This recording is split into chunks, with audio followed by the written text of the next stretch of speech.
Masya Allah, baik. Terima kasih Bang. Kita undang lagi nih, ada beberapa pemirsa juga kita yang sudah ada di backstage. Ada Citos Apologet, Imam, Dek, kita ya, naikkan satu-satu aja biar pakai timing aja satu-satu ya gitu. Pak. Ya, Siap Citos aja Ustaz. dulu Oke, mungkin kita mulai dari Citos dulu ya. ya, silakan. Silakan Bang Citos. Selamat ya. Selamat malam. Apakah suara saya terdengar ya?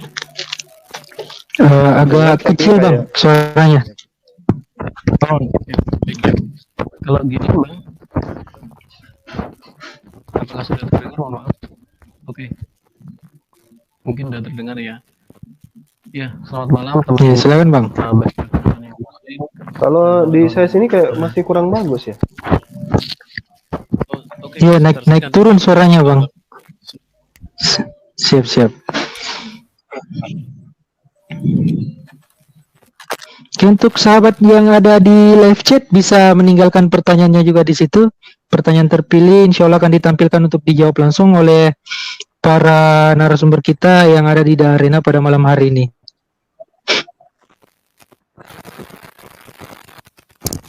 Halo Bang. Ya, oke, sudah jelas Bang, silakan. Oke, terima kasih. Jadi gini,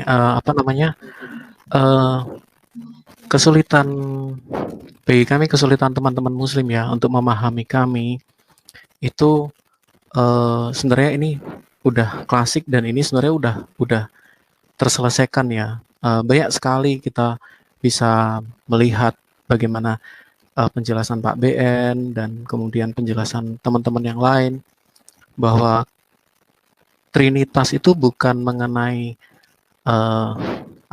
jumlah Tuhan, tetapi mengenai apa yang ada di dalam diri Tuhan tadi.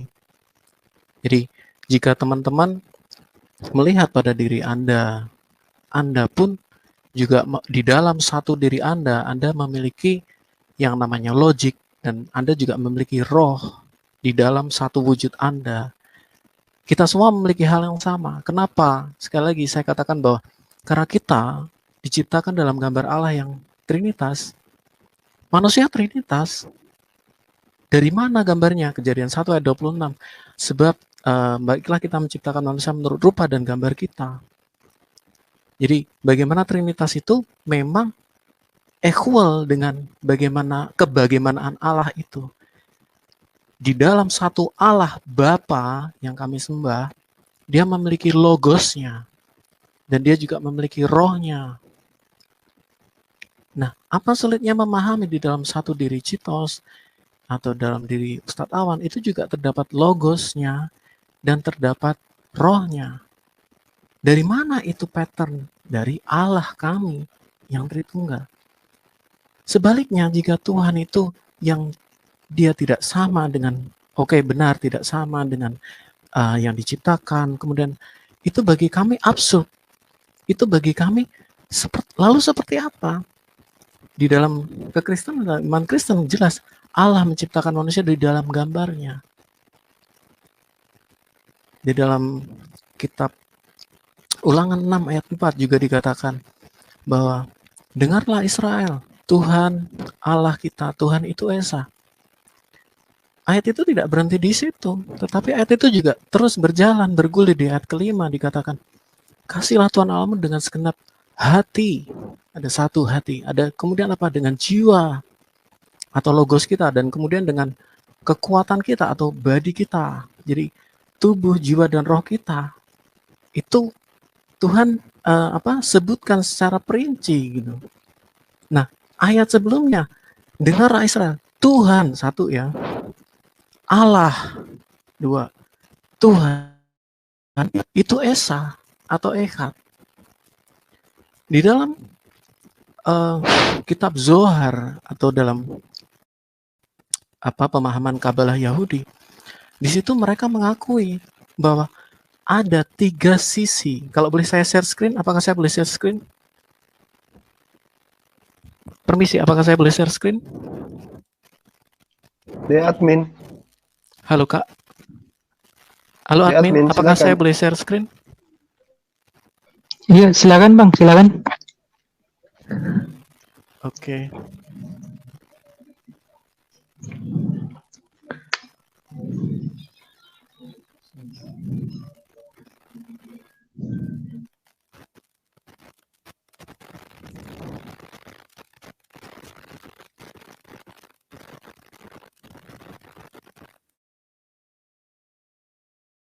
Ini adalah penggalan dari kitab Zohar. Kitab Zohar ini ada pada abad kedua Masehi. Oke, baik. Saya jelaskan dari sini, Bang. Concerning the meaning of Shema Yisrael, the Zohar writes, Teruma 160b, the two words Shema Yisrael express a unification of three sides. Ini bukan sumber Kristen ya, Bang, tetapi ini sumber Yahudi. Shema Yisrael, which are the three words, ada 3 kata, yaitu Hashem, Elohenu, dan Hashem. Jadi, kenapa Tuhan tidak menyebut, dengarlah Israel, Tuhan itu Esa, tetapi selalu dikatakan Tuhan, Allah, Tuhan. Since it's all one.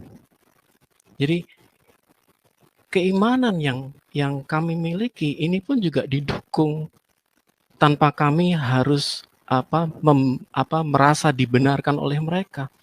Tetapi kami juga punya kami punya platform sendiri tentu saja. Tetapi ini ketika kita membaca Hashem, Elohenu, Hashem, since it's all one, mereka pun bisa melihat bahwa ada unification of three sides. Nah, bergulirnya ke ayat 5. Dikatakan apa ayat 5? Kasihlah Tuhan Allahmu dengan segenap hatimu dan dengan segenap jiwamu. Ada 3 di situ. Itu sudah. Dan ketiganya baik tubuh, jiwa, dan roh kita itu adalah satu manusia. Kita tidak bisa menyebut 3 manusia, melainkan satu manusia. Sama juga Allah dengan logosnya, dengan rohnya, adalah satu Allah. Ya mungkin demikian Bang. Silahkan Bang. Mungkin demikian dulu. Monggo kalau mau ditanggapi. Baik, terima kasih Bang Citas. Mungkin ya Gurunda. Saya sedikit deh. Ya silakan Gurunda, silakan. Oke, saya cuma ingin bertanya dulu nih kepada saudara Citos nih. Kalau sahabat saya ini menyetarakan atau memberikan analogi bahwa Tuhan pencipta alam semesta itu Anda analogikan dengan sisi manusia. Saya ingin tanya dulu dan tolong dijawab dengan singkat. Antara Bapa, Yesus, dan Roh. Pada diri manusia, Bapa Anda dudukkan sebagai apa di sini? Jasad, Dalam rohnya, atau ya. apanya? Bapa itu duduk sebagai wujud. Oke, sebagai wujud. berarti jasad ya, sebagai jasad. Ya, Yesus baik. Yesus sebagai apa? Bapa adalah tubuh Yesus manusia. adalah Logos ini maksudnya apa nih? Ya. Logos itu pikiran. Oke, logos pikiran. ada 2 ya, Bang ya. Ya. Berarti Bapa adalah jasad, pikiran manusia adalah Yesus, kemudian roh manusia adalah Roh manusia. Roh Kudus. Baik. Ya, betul. Baik. Betul. Oke. Berarti Yesus adalah pikiran, Ya, jasad manusia adalah Bapa, roh manusia adalah Roh Kudus. Oke. Ya, baik. Nah, pada diri Allah, pada diri Bapa itu ada yang disebut pikiran. Nah, Ya, betul. pikiran ini kemudian nuzul menjadi manusia. Manusia ini adalah Iya, betul. pikirannya, manusia ini adalah pikirannya Bapa. Iya, Kan begitu betul. ya? Nah, berarti pada diri manusia yang berupa pikiran, pikiran manusia Ya. berubah menjadi benda.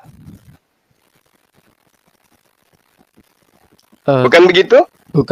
Bukan seperti itu. Kan- Bang. Kita melihat Kan idenya, tunggu. Kan idenya manusia sudah berwujud manusia nih. Idenya saya sudah berwujud benda. Idenya Bapak sudah berubah benda, yaitu makhluk Yesus, manusia. Iya, oke. Boleh tidak ide manusia itu berpindah dari manusia membentuk pribadi baru? Boleh enggak? Gini Bang, analogi yang saya sampaikan yang paralel dengan yang Abang tanyakan ini seperti ini. Logika saya itu bisa keluar dari saya dan bertemu ngopi-ngopi berlima di sini dengan Bang Handi, Bang Alwan, Bang Juma. Logika saya bisa saya utus. Kita bisa ngobrol. Ya, oke. Nah, Logika Anda wujud kemudian menjadi pribadi baru. Tetapi logika saya ini tidak bisa menjadi wujud yang baru. Nah, Yesus dengan wujud Bapa itu sama enggak? Sebentar Bang, karena logika saya tetap memiliki keterbatasan Bang. Tetapi tidak dengan logika Allah. Oke, nah sekarang Yesus ini kan logika Allah. Dan dia sepenuhnya adalah manusia. Oke, Yesus punya keterbatasan enggak? Sebagai manusia dia pasti punya banyak keterbatasan. Logika Allah punya keterbatasan tidak? Kalau logika Allah tentu tidak punya. Yesus? Tetapi upaya Abang memisah antara logika Allah, membuat sebuah garis di antara kami mengimani bahwa logika Allah dan manusiawinya Yesus itu satu. Kayak Bang Zuma itu punya jasad rohani dan jasad jasmani, Bang. Keduanya itu satu tanpa harus bertabrakan. Nah, oke. Apa yang Bang Zuma, sebentar Bang, mohon maaf. Apa yang Bang Zuma, jasad Bang Zuma lakukan itu tidak bisa roh Bang Zuma ada itu tentu tidak bisa ditabrak-tabrakan dengan apa yang Bang Zuma lakukan, karena Bang Zuma dengan roh Bang Zuma itu satu. Demikian pula kemanusiaan kita tidak sedang berbicara mengenai roh, kita sedang berbicara mengenai saya dan ide saya. Allah dan idenya Allah. Allah idenya sudah wujud menjadi Yesus, betul? Iya, betul. Oke, ide Allah punya keterbatasan? Ide Allah tentu tidak punya keterbatasan. Yesus punya keterbatasan? Punya keterbatasan. Punya. Yang mana yang benar? Ide Allah punya keterbatasan atau ide Allah tidak punya keterbatasan? Loh kok bisa? Bagaimana mungkin kemudian Anda mengatakan sesuatu bersamaan dengan tinggi, bersamaan dengan pendek? Iya, sebab di dalam saya lupa Efesus atau Filipi 2 dikatakan bahwa yang dalam rupa Allah tidak menganggap kesetaraan dengan Allah sebagai Filipi 2 betul. Milik yang harus dipertahankan, melainkan telah mengosongkan dirinya dan mengambil rupa seorang hamba dan menjadi sama dengan manusia. Yang dikosongkan ini apanya? Idenya. Dia dalam rupa Allah, berarti dalam fullness of God ya Bang ya. Dia mengosongkan diri, dia menjadi mengambil manusianya. Iya, betul Bang. Oke. Berarti jasadnya hilang atau idenya yang hilang? Ide itu tetap ada Bang, sama seperti kita bicara saat ini. Ide berarti Yesus ini Abang, tapi berarti Yesus tidak boleh di dalam diri saya.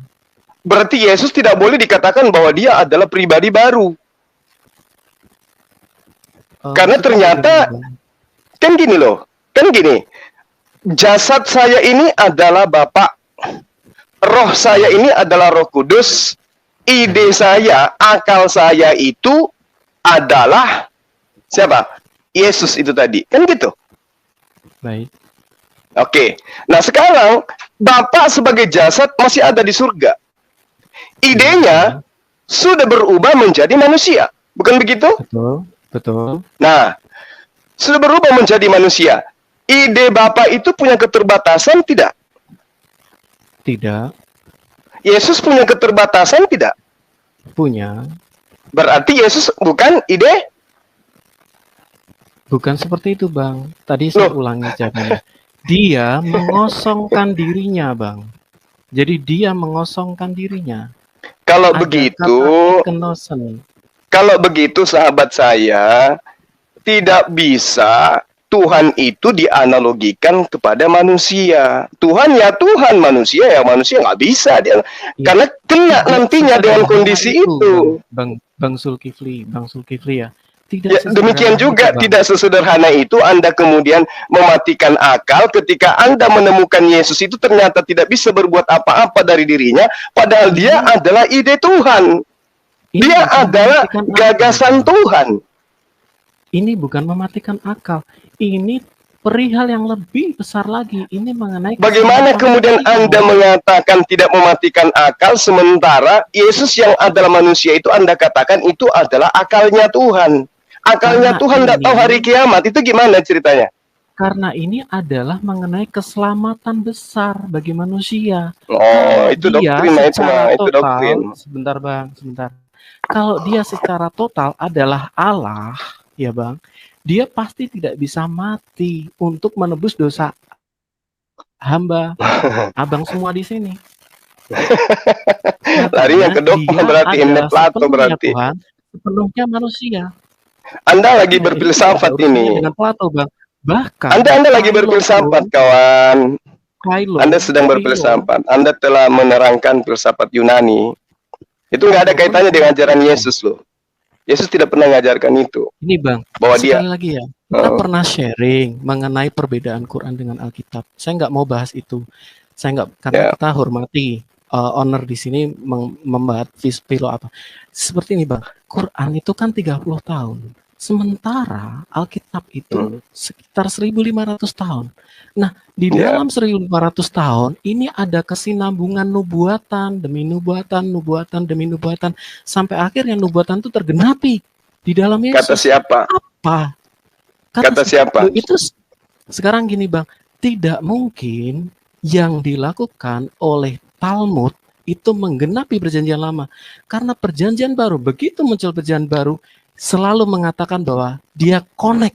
Kayak di Injil Lukas dikatakan, aku akan mengutus utusanku. Ini adalah akhir dari kitab Maleakhi. Artinya perjanjian baru ini sangat connect dengan perjanjian lama, Bang. Artinya apa? Perjanjian baru adalah penggenapan seluruh janji-janji di dalam perjanjian lama, termasuk penebusan di dalam Kejadian 3 ayat 18. Tuhan sudah berkata, akibat dosa dari yang dilakukan Adam, keturunan perempuan ini akan meremukkan ular itu, dan itu digenapi di dalam Yesus. Nah, itu semua itu semua konsep yang dibuat oleh gereja. Kan gitu. Seperti itu. Ini tidak sesederhana itu, saya sampaikan sekali. Karena ini bicara masalah keselamatan besar bagi seluruh dunia. Kalau Tuhan tidak bisa mati. Itu yang Anda sampaikan itu adalah ajaran gereja. Sekarang saya tanya kepada sahabat saya ini. Konsep keselamatan yang Yesus ajarkan kepada murid-muridnya kayak mana? Gini Bang, Mesias itu kan ada dua.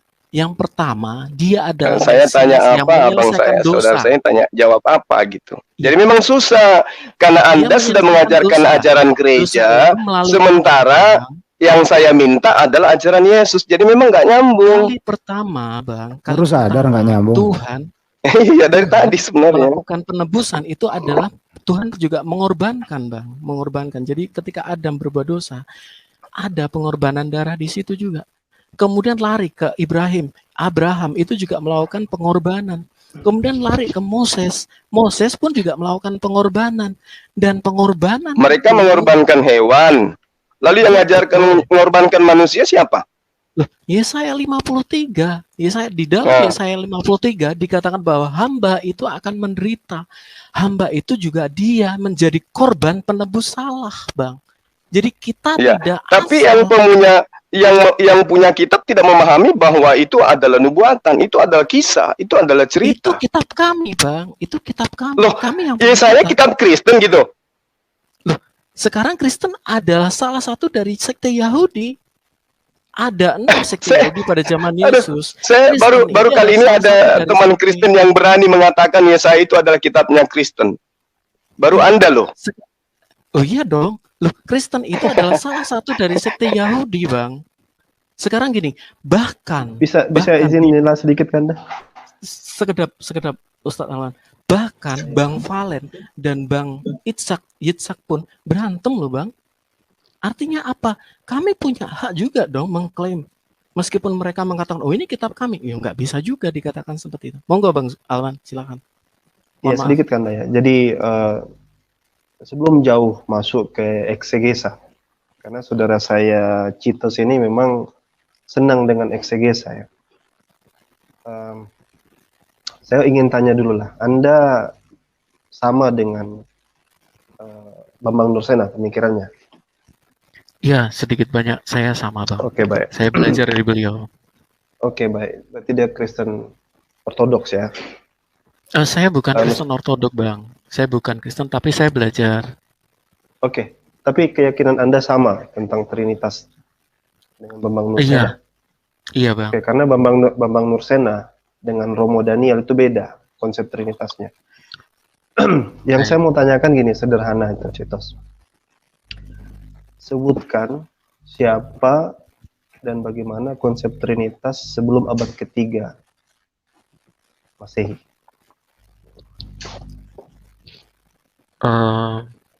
Sebelum abad ketiga, berarti sebelum Sebelum Konsili abad Nikea ya ketiga. Bang? Sebelum Konsili Sebelum. Nikea. Oh baik. Sebenarnya Trinitas itu berasal dari Triados. Triados itu sudah ada di abad kedua. Tetapi yang paling penting, Trinitas itu sumbernya dari 1 Yohanes 5 ayat 7, Bang. Jadi, Trinitas itu ketiganya adalah satu, itu secara, kalau bahasa Jawa Tengahnya bilang, ceto welo-welo, ketok moto, itu benar-benar berasal dari Alkitab. Ketiganya adalah jadi satu. saya mesti mengulang, mengingatkan ya. Tinggalkan dulu eksegesa. Kalau kita bicara fakta, kita bicara tentang histori, itu kita bicara tentang sesuatu yang direcord, yang dicatat. Nah, saya ingin tanya sesuatu yang dicatat ini. Konsep Trinitas, one essence, three hypostasi, satu hakikat, tiga pribadi, itu semua diyakini sama Bambang Nursena. Sebelum Anda jauh mengesagesa dengan istilah-istilah yang dibuat, di mana sebelum abad ketiga Bapak Gereja yang mengatakan hal tersebut, co-equal, co-eternal, ada tiga pribadi, Bapak Tuhan, Anak Tuhan, Roh Kudus Tuhan, tapi Bapak tidak sama dengan Anak, Anak tidak sama dengan Roh Kudus. Konsep Trinitas seperti ini di mana disebutkan sebelum abad ketiga? Ya, baik Bang. Jadi perlu dipahami dulu ya Bang. Memang tetap saya juga menyadari penyempurnaan dari pemahaman ini. To the point aja bro. Karena gini Bang, karena itu sudah ada ayatnya Bang. Di dalam 1 Yohanes 5 ayat 7. Saya tanya ini sederhana. Tadi jangan sampai jatuh ke lubang yang sama. Bang Zuma tanya lain, jawab lain. Coba disimak ya. Baik. Di mana Bapak Gereja siapa? Jadi kan kalau kita bicara satu ideologi, pasti kan ada permulaannya kan. Saya kalau tanya Islam itu, sejak kapan tauhid diajarkan? Saya berani katakan, sejak Rasulullah SAW mengajarkan agama Islam, memperkenalkan agama Islam, tauhid sudah diajarkan. Saya tanya, Trinitas itu sendiri, sebelum abad ketiga, siapa yang pernah mengajarkan konsep seperti itu? Sekarang saya peruncing aja. Siapa yang pernah mengajarkan konsep seperti itu sebelum abad ketiga? Nah, sekarang gini Bang, apakah saya salah kalau saya justru mengambil sola scripturanya Bang? Jadi gini, ada dua sola scriptura. Sola scriptura yang pertama adalah yang diucapkan oleh Yesus sendiri dalam Matius 28. Baptislah mereka dalam nama Bapa, Anak, dan Roh Kudus. Itu yang pertama. Ini sola scriptura sendiri. Yang kedua dalam 1 Yohanes 5 ayat 7 Bang. Saudaraku Ketiganya Citos, adalah satu. Kalau saudaraku Citos, kalau Anda di waktu masih SD, masih SMP, ditanya siapa yang membacakan naskah proklamasi, Anda akan bilang pada waktu itu ada tentara Belanda yang meyakini ada, kan tidak begitu kan? Kita akan bilang Soekarno. Simple itu, pertanyaan yang simple. Maka saya tanya sekali lagi, dan ini terakhir kali, saya nggak mau ulang-ulang, capek saya. siapa sebelum abad ketiga yang mengajarkan konsep Trinitas seperti itu? Siapa? Ustaz Alam, putus. Saya ulangi. Ustaz Alam, mohon maaf, putus. Iya. Siapa sebelum abad ketiga yang mengajarkan konsep Trinitas seperti itu?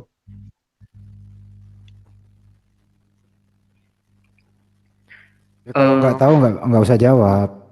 Iya, gini Bang. Aduh, aku gimana ya? Karena memang itu sudah tertulis yang pertama. Karena Kemudian kamu ada suka tahapan lagi. Jadi menggemaskan ada gitu. istilahnya,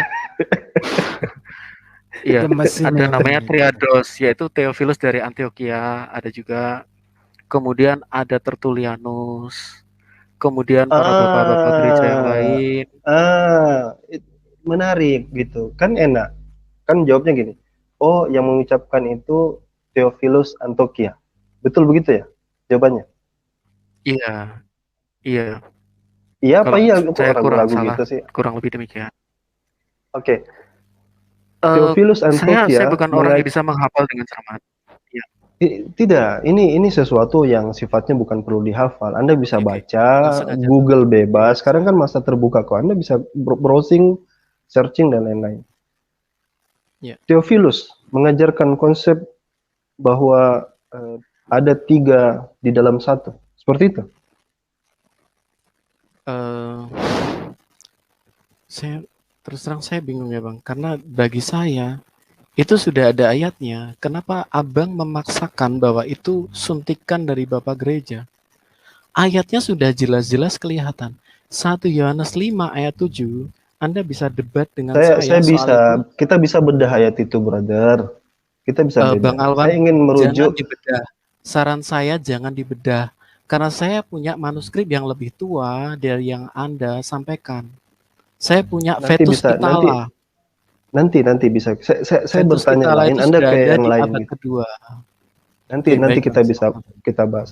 Jadi sesimpel itu. Kalau saya mau berikan sedikit ya masukan kepada Anda bahwa ini sebenarnya bukan sesuatu yang orang harus main tik-tak-tu gitu. Kayak Anda lari ke sini hanya sekedar untuk mencoba untuk menghindar dari pertanyaan. Pertama ya, saya terangkan, tidak ada satupun sumber yang menerangkan, yang mengajarkan seperti itu. Bahkan Tertullianus itu tidak punya model yang seperti itu. Konsep co-equal, bahwa Yesus itu setara dengan Bapa, itu tidak pernah ada sebelum abad ketiga. Jadi kalau kita rame-rame sekarang berbicara eksegesa, apalagi Bambang Nursen ini anak sejak kapan sih Bambang ini kan? Anak baru-baru saja kan? Tidak merujuk kepada yang lain. Nah sekarang ketika kita bicara tentang fakta historis, bahwa Trinitas itu tidak pernah ada, ujuk-ujuk ada. Ketika kita bicara tentang doktrin, teologi, kita harus lihat siapa pencetus ini pertama kali. Itu kan yang harus Anda cari tahu di situ. Kapan dan di mana, siapa, itu hal pertanyaan yang sangat substantif. Bagaimana dia asal muasal, sehingga kita tahu akar pikiran gitu, siapa yang pertama kali mencetuskan ide itu. Trinitas itu bukan diciptakan sama Bambang Nursena. Bambang Nursena bisa saja berkelit menjelaskan gini, tapi saya back to basic gitu. Kembali ke karena gini, saya agak berpikir dengan pernyataan Ibnu Taimiyah. Berkumpul 5 orang menghasilkan 6 pendapat. Ditulis sama Ibnu Taimiyah. Sekarang saya bagaimana bisa terima penjelasan Anda tentang Trinitas? Bagaimana dengan Kristen yang lain yang tidak sama dengan Trinitas Anda kan gitu. Maka lebih fairnya itu kayak gini. Kita kembali ke basic. Siapa sih sebenarnya yang merumuskan itu? Bagaimana gambaran dia seperti itu? Nah itu. Jadi kalau dari saya ini mungkin nanti silakan dilanjutkan diskusinya. Kalau dari saya sebenarnya gini, Trinitas ini adalah sesuatu yang diformulakan, sesuatu yang dibuat dan kemudian diyakini. Tapi ketika kita bicara lebih detail, Trinitas yang seperti apa yang benar itu selamanya akan menjadi perdebatan di antara internal kekristenan dan tidak akan pernah ketemu sampai mungkin kiamat dunia mungkin. Itu saja mungkin Bang Vitos. Oke, terima kasih Bang Alwan. Kalau saya boleh sampaikan, Abang pasti sudah pernah mendengar mengenai Pliny the Younger ya Bang ya. Nah, Pliny the Younger ini kurang lebih hidup antara abad pertama kedua. dia punya kesaksian, testimoni bahwa mereka sudah Pliny mengatakan bahwa umat Kristen pada masanya dia itu pun sudah menyembah Yesus sebagai Allah, Bang. Artinya, sebelum diformulasikan pun benar sudah dalam 1 Yohanes 5 ayat 7 yang saya punya naskah yang lebih tua daripada yang biasa dipolemikkan, itu benar memang kita bersumber dari situ, bahkan dari bibir suci Sang Juru Selamat. Yesus sendiri mengatakan dalam nama Bapa, Putra, Roh Kudus. Silahkan Bang, mungkin demikian. Monggo Iya. Bang Andi mungkin atau gimana? Oke, saya tanggapi karena masih ada terakhir. Pliny the Younger ya. Tadi sebutkannya gitu kan. Kalau saya bicara tentang apakah Yesus dianggap Tuhan, Marcion itu sendiri juga menganggap Yesus itu Tuhan. Bahkan dia menganggap ada dua Tuhan, ada Tuhan Bapa, ada Tuhan Anak, Tuhan Yesus itu sendiri. Tapi konsep menggabungkan ini, menambah Roh Kudus misalnya di dalam situ, bukan catatan gereja. Makanya saya katakan tadi, ketika kita bicara tentang tauhid dan Trinitas, Trinitas itu punya asal muasal. Jadi dia tidak terpilah-pilah seperti itu.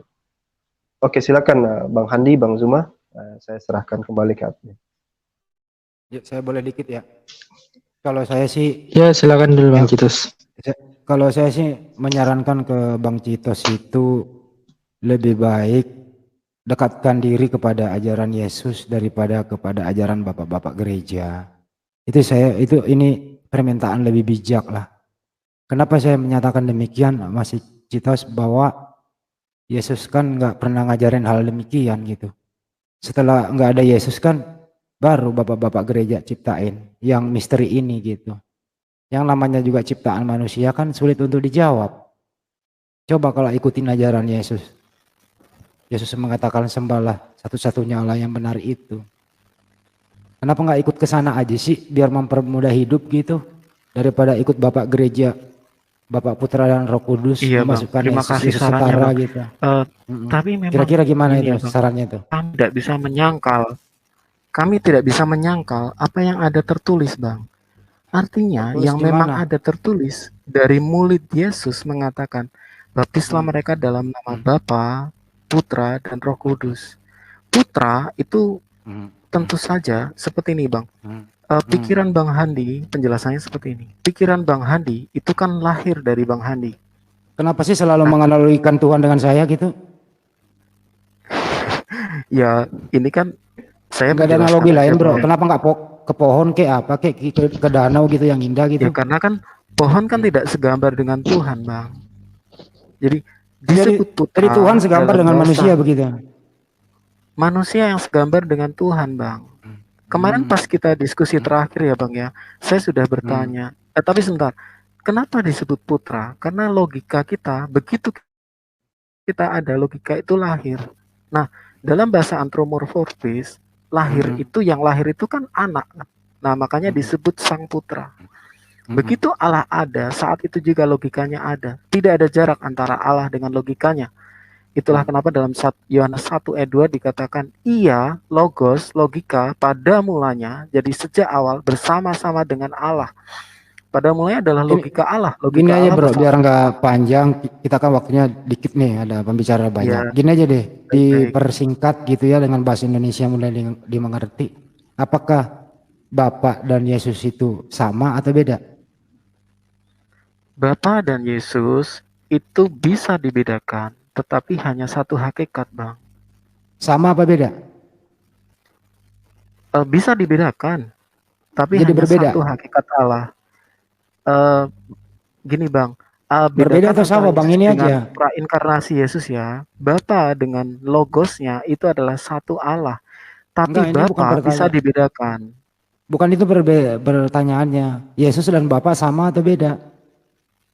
Bisa dibedakan, tetapi hanya satu esensi. Jadi berbeda? Bisa dibedakan, tetapi hanya satu esensi. Maksudnya berbeda, Yesus dan Bapak beda apa sama?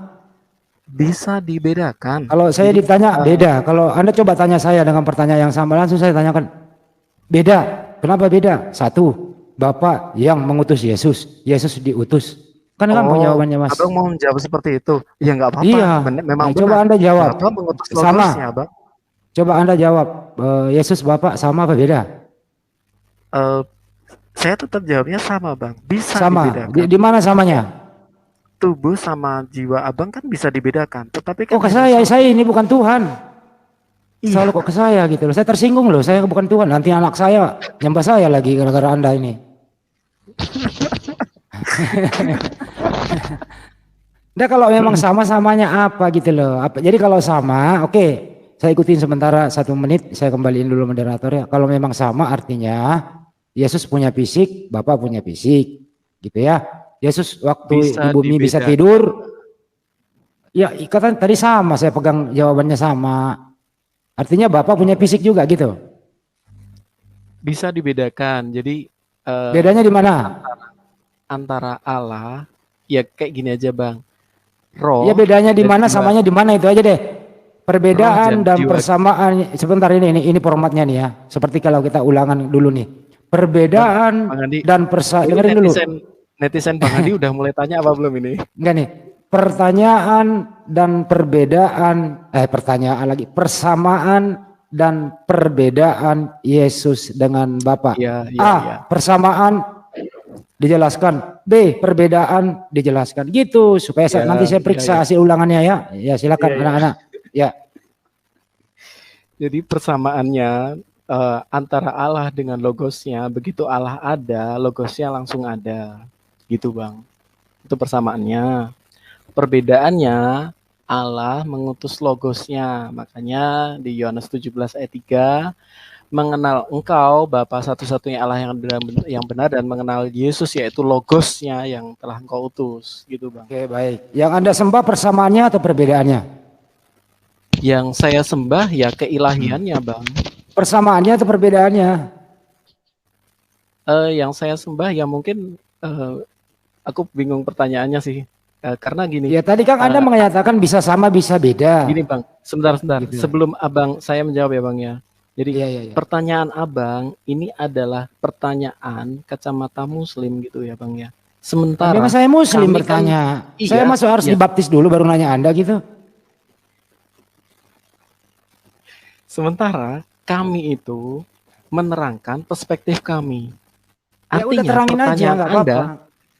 Iya, jadi ketika Anda memaksakan pertanyaanku harus seperti ini, nah itu kan kita out of nowhere gitu loh kita jawabnya. Udah saya nggak maksa kok, saya nanya doang kok, Mas. Loh, iya, saya tahu, Bang, saya tahu. Tapi kan sudut pandang pertanyaan Anda itu kenapa nggak dibalik, Bang? Misalnya gini, kan duluan kami yang ada. Gini aja deh, supaya 1 menit lagi nih, gini aja. Ajari saya bertanya supaya Anda bisa menjawab, coba.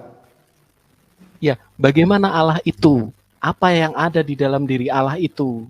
Ya, Oke, bagaimana Allah itu? Apa yang ada dalam diri Allah itu? Awas lu kalau nggak jawab bener. Lu yang pertanyaan lu sendiri nih, silakan. Oke.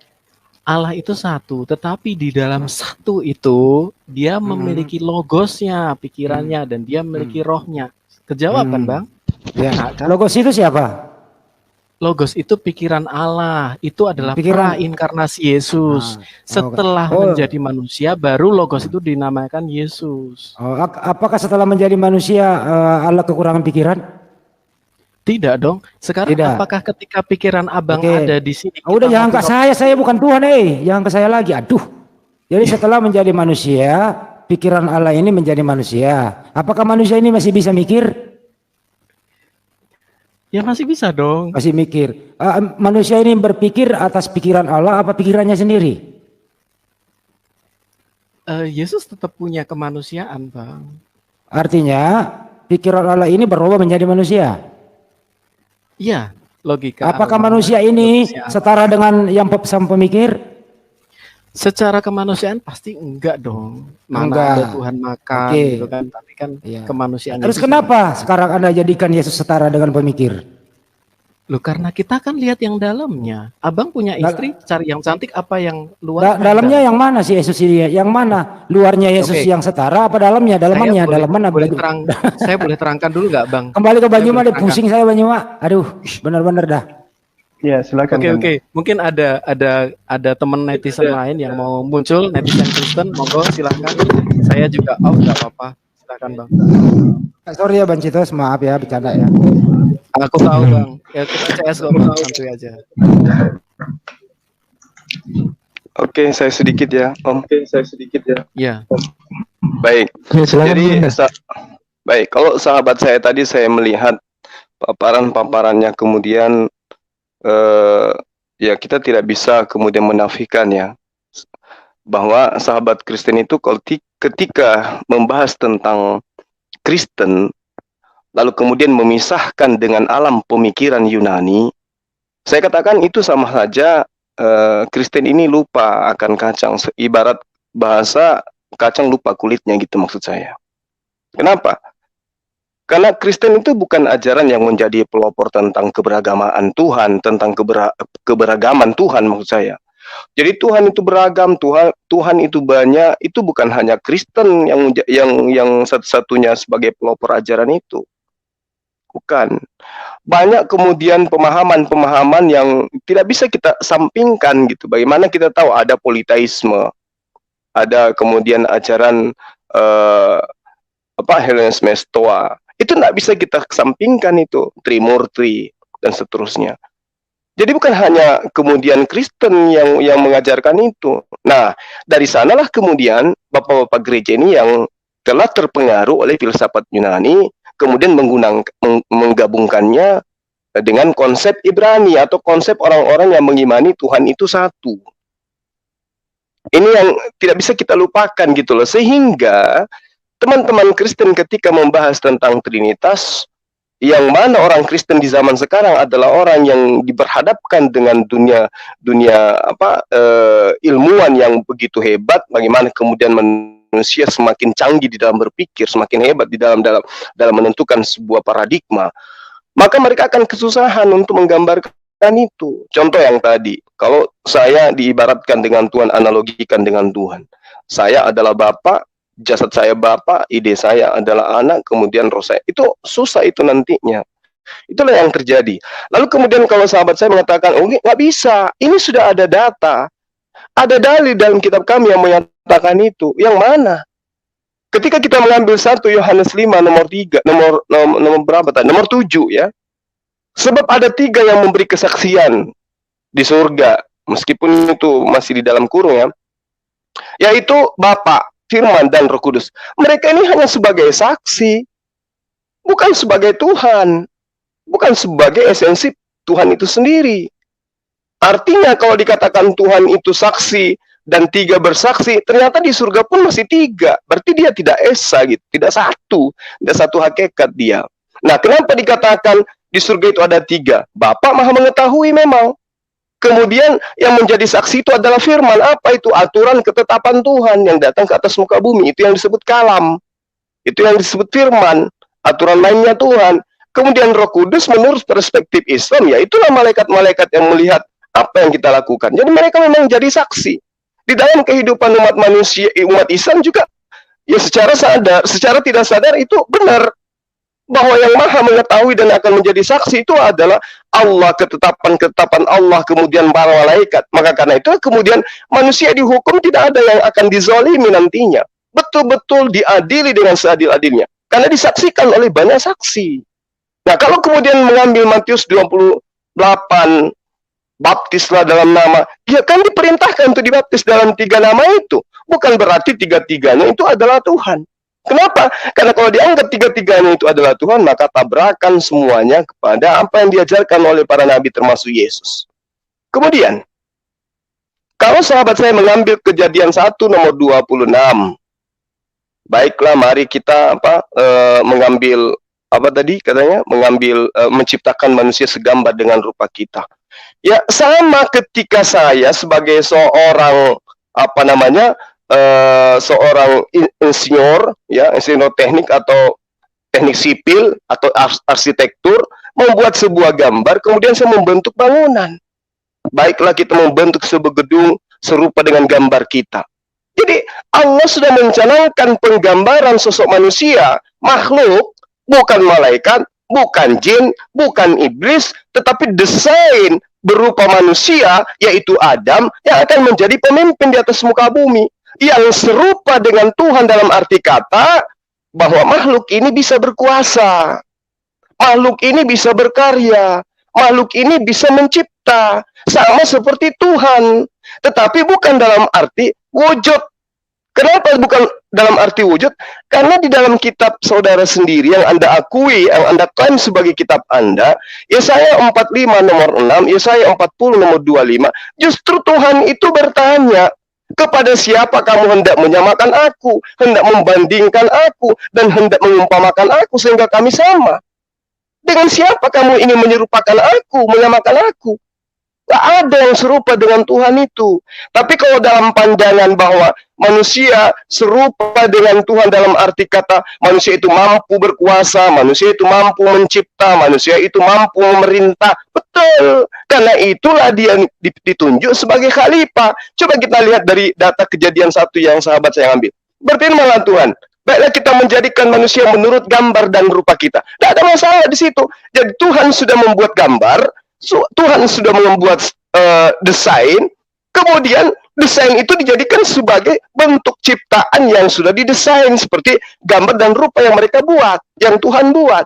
Supaya apa? Nah coba, itu diterangkan sendiri, supaya mereka sang manusia yang digambar, yang dicipta serupa dengan sketsa yang kita buat itu, berkuasa atas ikan-ikan di laut dan burung-burung di udara dan atas ternak dan atas seluruh bumi dan atas segala binatang melata di atas bumi, yang merayap di atas bumi gitu. Maka Allah kemudian menciptakan manusia itu menurut gambarnya. Jadi Allah membentuk sebuah perencanaan, kemudian perencanaan itu dituangkan dalam bentuk wujud fisik. Jadi didesain, matanya 2, hidungnya menghadap ke bawah bukan menghadap ke atas, giginya keras, tangannya 2, jari-jarinya 5, kakinya 2. Itu sudah didesain. Tapi bukan berarti Tuhan itu, sang Bapa itu serupa dengan manusia dalam bentuk wujud, bukan. Jangan Anda bilang bahwa Tuhan itu antara laki-laki dan perempuan. Nanti jadi bencong dia. Karena manusia itu ternyata dicipta menjadi laki, dicipta menjadi perempuan. Nah kalau serupa dengan wujud Tuhan, Tuhan kita itu laki apa perempuan? Kalau serupa dengan wujudnya Tuhan, berarti Tuhan itu berkelamin. Nauzubillah summa nauzubillah. Kemudian di data selanjutnya dikatakan, Allah memberkati mereka. Lalu Allah kemudian berfirman kepada makhluk yang digambar, yang dicipta sesuai dengan gambarnya, sesuai dengan keinginannya, sesuai dengan idenya. Beranak cuculah dan bertambah banyaklah. Apa iya Tuhan itu serupa dengan makhluk sehingga dia harus beranak cucu juga? Nggak mungkin. Jadi kesalahan berpikir, kesesatan berlogika, itu tidak bisa kemudian dijadikan sebagai sandaran untuk mengiyakan, memberikan legitimasi terhadap pengajaran politeisme yang memahami bahwa Tuhan itu banyak. Sekali lagi saya ingin mengatakan bahwa seluruh nabi itu mengajarkan tentang tauhid, satu Tuhan, tidak ada Tuhan lain. Yesus ketika dia datang, ya, senantiasa menunjuk kepada pribadi lain. Ketika dia menunjuk kepada dirinya, apa yang terjadi? Di situ muatannya adalah hanya sebagai utusan, sebagai orang yang diperintah, sebagai orang yang tidak berkata-kata dari dirinya sendiri. Itu satu. Kedua, akal sehat mana yang kemudian ingin menafihkan Maria melahirkan manusia, bukan melahirkan Tuhan. Lalu iman mana yang kemudian yang bisa bengkok ketika dia memahami kitabnya Bani Israel, di mana kitabnya Bani Israel selalu mengajarkan tentang Tuhan itu satu, Tuhan itu esa. Contoh misalnya, tidak adanya Tuhan selain daripada Allah yang mengutus para nabi. Dan Tuhan itu sendiri mengambil kesaksian, engkaulah saksi-saksiku, tidak ada Tuhan yang dibentuk sebelum aku, dan tidak ada Tuhan yang dibentuk setelahku. Artinya, Yesus yang duduk sekarang berdasarkan hasil daripada penggabungan ajaran politeisme dengan ajaran tauhid, di mana Yesus ditengarai sebagai anak Tuhan dan dia punya Bapa, kemudian dia punya Roh Kudus, itu yang akan membuat yang menyalahi kemudian kodrat daripada firman yang datang kepada nabi-nabi sebelumnya. Berarti Tuhan ini dibentuk. Tuhan ini dibentuk. Nah muncul lagi pertanyaan, loh kok bisa Tuhan berupa manusia? Kan bentukannya tidak seperti itu. Maka teman-teman Kristen yang mencoba menegakkan ajaran filsafat Yunani akan mengatakan, bukannya di dalam Kejadian 1 nomor 26 memang serupa dengan manusia. Nah itu tadi yang saya ulas. Kalau dipahami serupa dengan manusia, berarti Tuhan punya kelamin. Pertanyaannya, kelaminnya laki atau perempuan? Boleh saya jawab Bang Zuma? Boleh, silakan. Saya share screen ya. Boleh. Ya siap bang, silakan bang. Ya, ini adalah menurut Kayaknya mic-nya diperbaiki dulu kayaknya. Oh, halo Bang. Halo Bang. Ya sudah agak mendingan ya. Oh iya ya.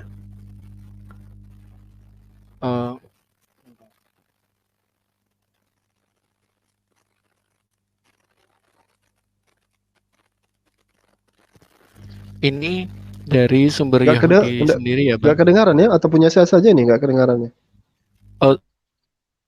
Saya dengar Bang, saya bisa dengar. Ini kedengaran teman yang lain dengar. Oke. Kedengaran ya? Oke. Ya. Lanjut. Jadi gini Bang, ini adalah Kejadian 1 ayat 26 tadi ya Bang ya. Nah, ketika Tuhan menciptakan Adam, apa yang terjadi pada waktu itu? Nah, malaikat mengalami kekeliruan. Bahkan even the angel told Adam the Lord of all, and they were about to salute him. Holy, holy, holy is the Lord of hosts.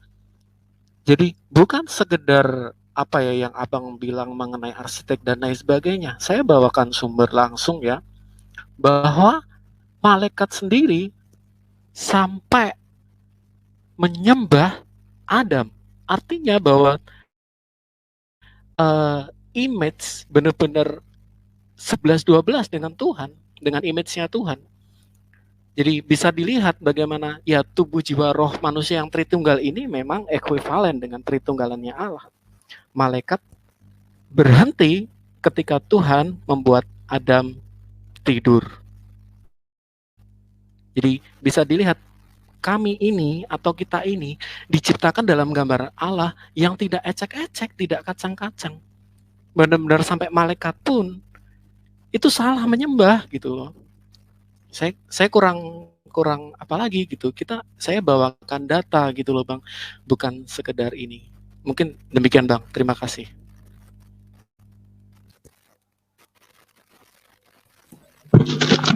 Oke, Silakan yang lain tanggapi biar kita berbagi. Silakan. Ya, mungkin Bang Bonar mungkin silakan. Iya, makasih Bang admin. Mohon maaf, saya share screen ya, biar lebih enak gitu. Iya, silakan Bang. Iya, udah muncul ya. Nah, jadi saya mau menyampaikan hal yang paling pokok tentang Trinitas yang perlu dipahami oleh teman-teman Kristen supaya kemudian teman-teman Kristen itu tidak lompat sana lompat sini dan berusaha untuk disiplin gitu. Jadi ini gambar dari Trinitas ya, perisai Trinitas ini dari bukunya Wayne Grudem. Dan sejatinya dia adalah 3 pribadi, bukan 3 sifat, tapi 3 pribadi. Pribadi apa? Pribadi God, berbeda, tidak bercampur, dalam artian mestinya terpisah, namun mereka bertiga satu hakikat gitu. Jadi ada 3 prinsipnya Bang Citos. Yang pertama, God is 3 person gitu. Artinya kita harus baca ini dari luar. Ada 3 person, Bapa bukan Roh Kudus bukan anak bukan Bapa. Itu prinsip yang pertama. Lalu prinsip yang kedua, each person is fully God.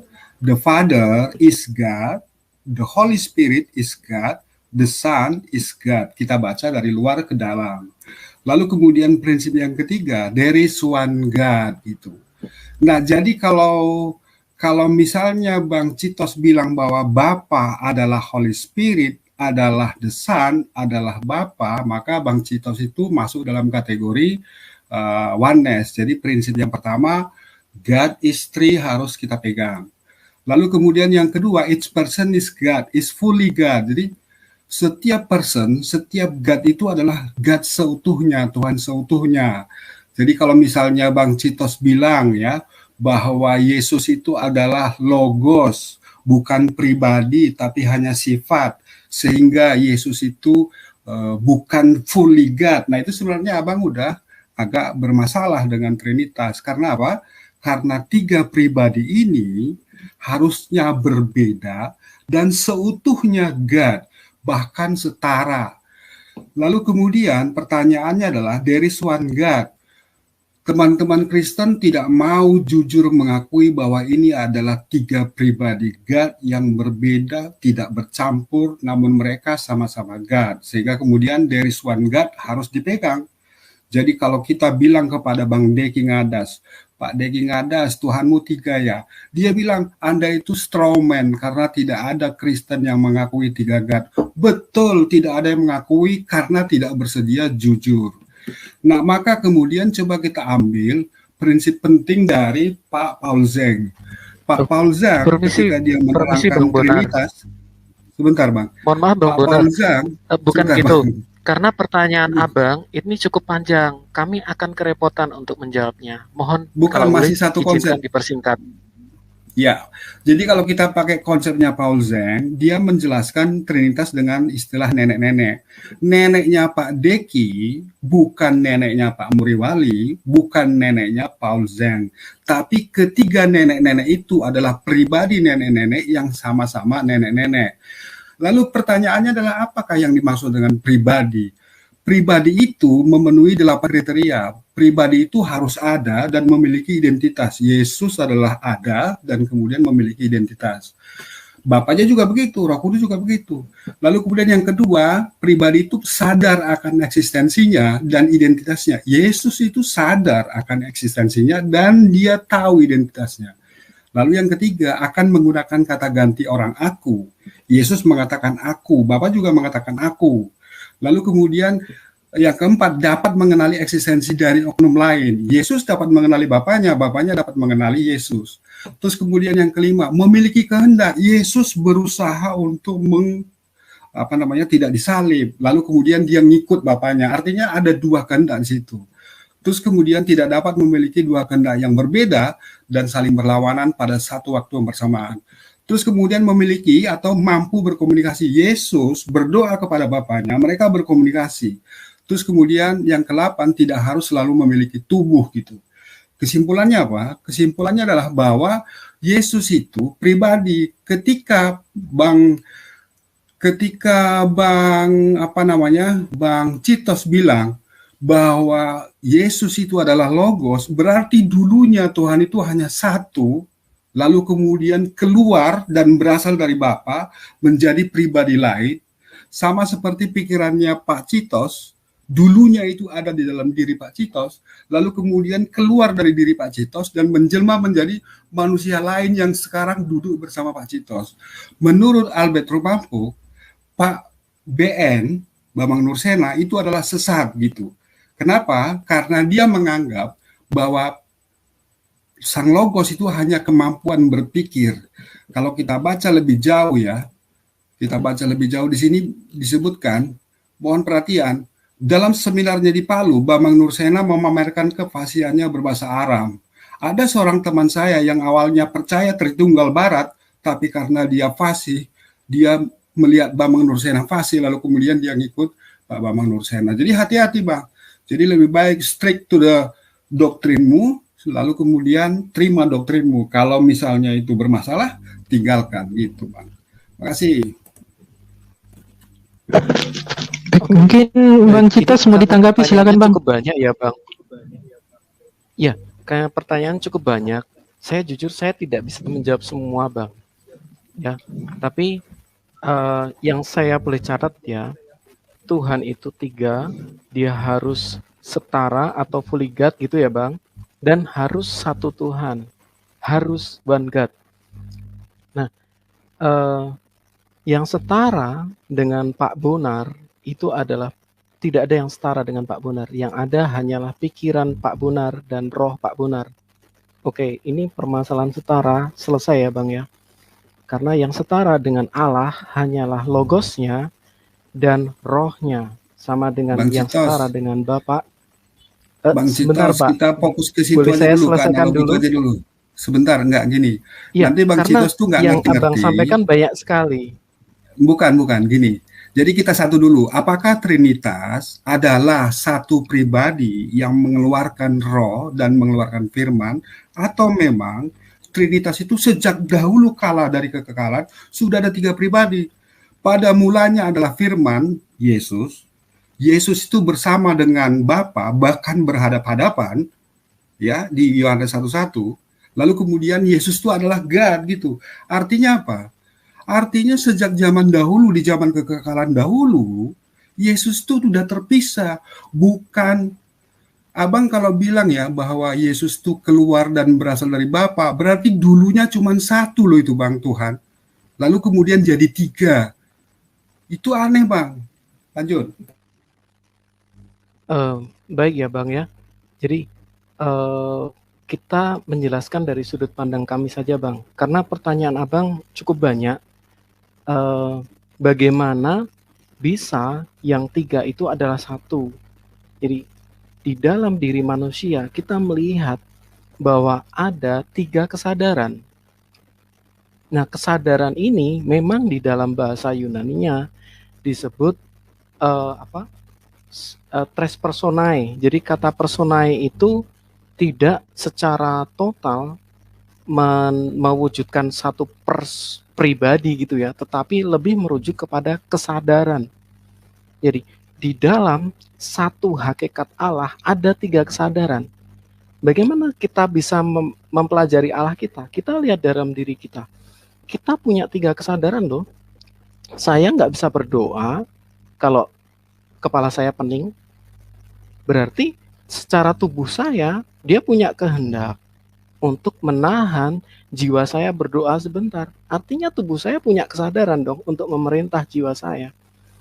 Sementara ketika jiwa saya, ketika badan saya sudah capek, tetapi jiwa saya pengen ketemu pacar saya, jiwa saya bisa maksa kepada badan saya untuk kita segera datang ketemu pacar saya.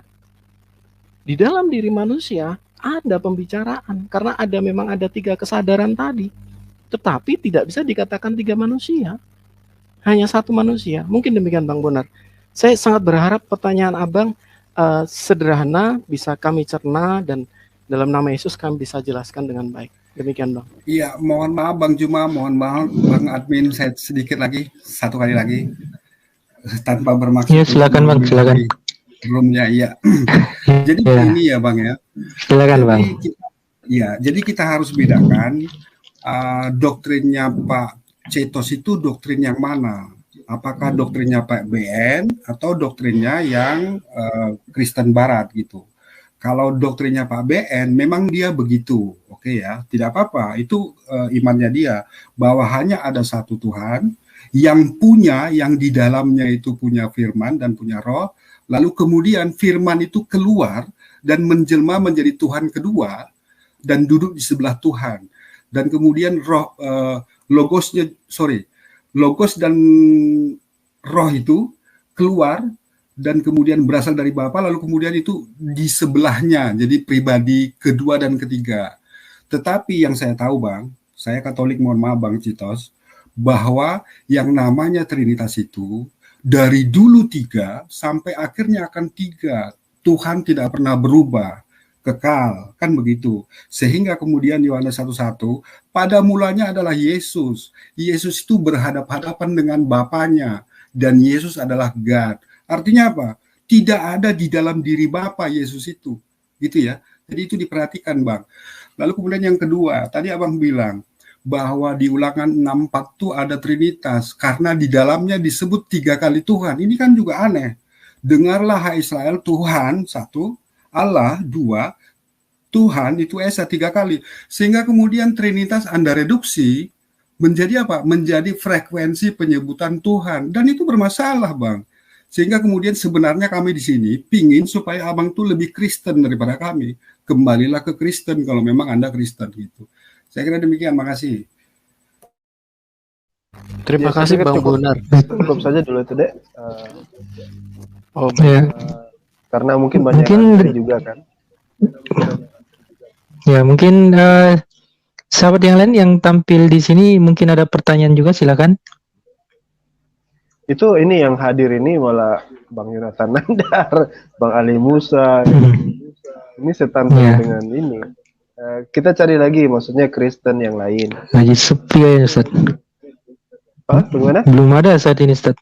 Di live chat Oke. juga belum ada Kita pertanyaan. kasih- Di backstage tidak ada Ustaz. Sudah naik semua. Oke. Kasih kesempatan gitu sama. Silakan. Baik, ini Assalamualaikum warahmatullahi wabarakatuh.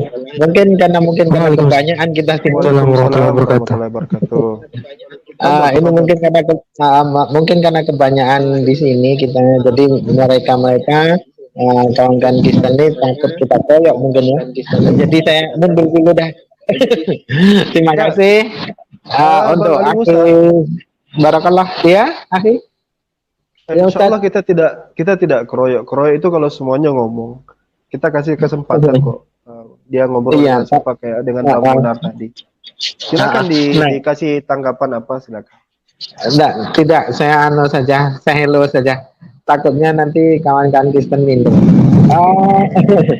Ya, jadi saya ucapkan banyak terima kasih saja pada FP Zuma ya. Saya sudah punya rumah oleh karena itu. Jadi saya sudah terbeli rumah, sudah saya bayar tadi, duit dari antum juga. Jadi saya alhamdulillah sudah punya rumah ya, dan mengalir doa untuk antum dari saudara-saudara kita yang muslim lainnya. Terima kasih atas bantuannya, Akhi Zuma. Semoga Allah merahmati antum senantiasa. Ya, Allah murahkan urusan Allahu Akbar, Masya Allah. seperti antum memurahkan urusan saya hari ini. Terima kasih. Amin, amin, amin, amin. Untuk Dibahas di sini, Pak. Yonatan Nandar. Allahu Untuk Akbar. aku Yonatan Nandar, terima kasih. Oleh karena jasa antum juga saya banyak berbuat hal yang insya Allah baik menurut Allah. Terima kasih. Malah justru antum terlupakan oleh saya, tapi demi Allah antum ada di hati saya. Tapi Itu nggak ada saja. jasanya ini Bang Ali Musa. Nggak ada Masya Allah. jasanya KC. Ya, Nggak ada jasanya KC. Bang. tak ada. Ya ini murni jasa Ya, channel saya ini. Channel saya ini jasa dari Aki Yonatan Nandar serta Oke. Rifa. Baik, Jadi terima kasih.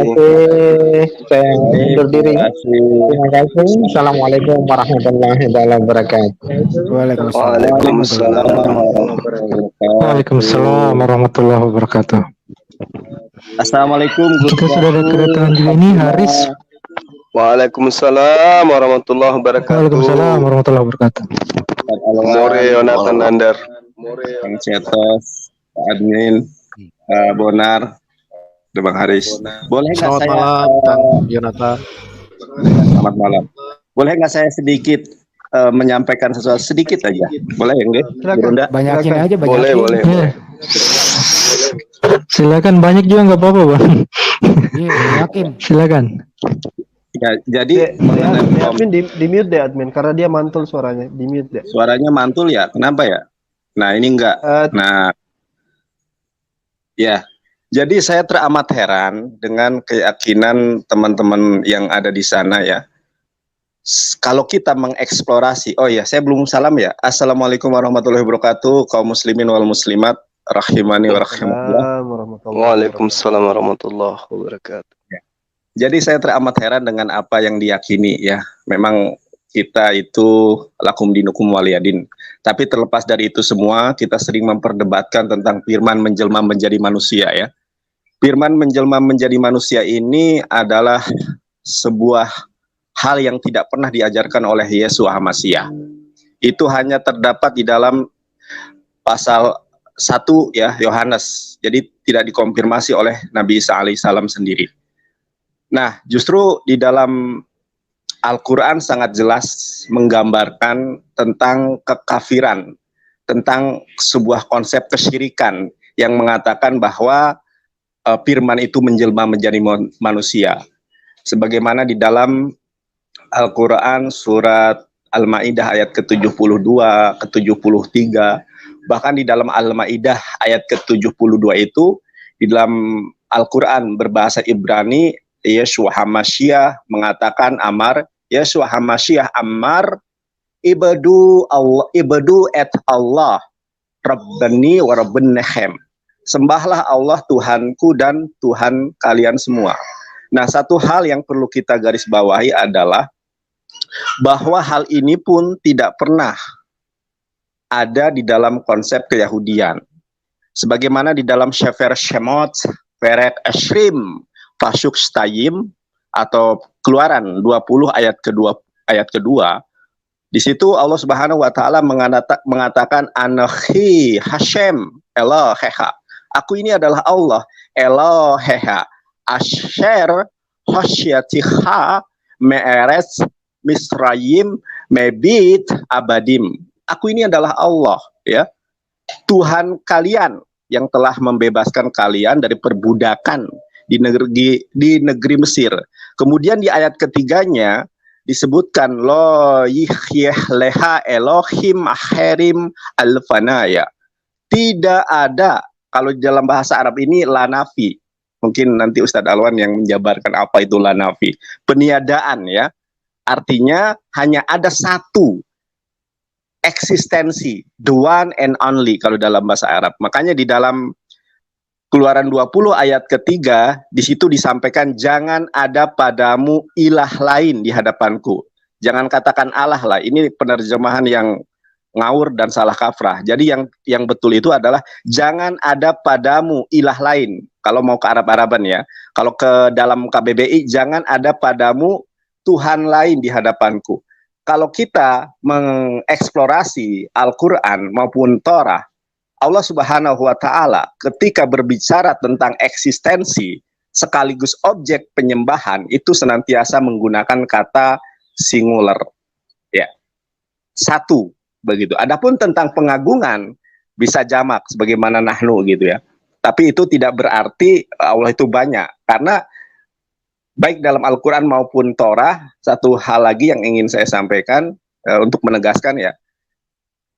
Ketika Allah berbicara tentang eksistensi penyembahan, objek penyembahan itu senantiasa menggunakan objek tunggal, baik di dalam Al-Quran maupun di dalam Torah. Tidak pernah kemudian Allah Subhanahu wa taala di dalam Quran sembahlah kami, ya, tidak ada. Selalu mengatakan aku, sembahlah aku. Sebagaimana di dalam Quran surat Toha ayat 14, innani, sesungguhnya aku annallahu la ilaha illa ana fa'budni wa aqimus sholata lidzikri. Sesungguhnya aku ini adalah Allah, tidak ada Tuhan kecuali aku, beribadahlah hanya kepadaku, dirikanlah sholat untuk mengingat aku. Tidak ada di dalam Torah anu atau nahnu aba wehaben weruha kodes eloheha. Tidak ada. Tidak pernah dikatakan kami adalah Bapa, kami adalah anak, kami adalah Roh Kudus eloheha, Tuhan kamu atau Tuhan kalian. Tidak ada.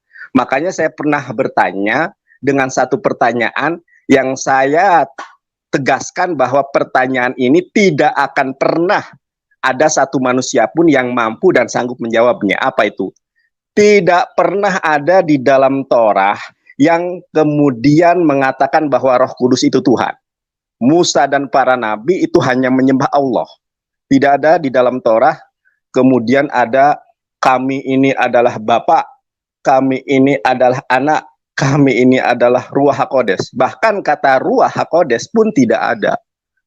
Jadi itu saja yang ingin saya sampaikan. Mohon maaf kepada para guruku, para mu'alimku, dan para teman-teman yang hadir dan menyaksikan live streaming pada kesempatan hari ini. Apa yang saya sampaikan ini adalah sebuah kajian ilmiah untuk mengedukasi, bukan memprovokasi. Jadi kalau memang ada tidak sepaham, mari kita diskusikan di sini. Terima kasih para guruku, itu saja yang ingin saya sampaikan.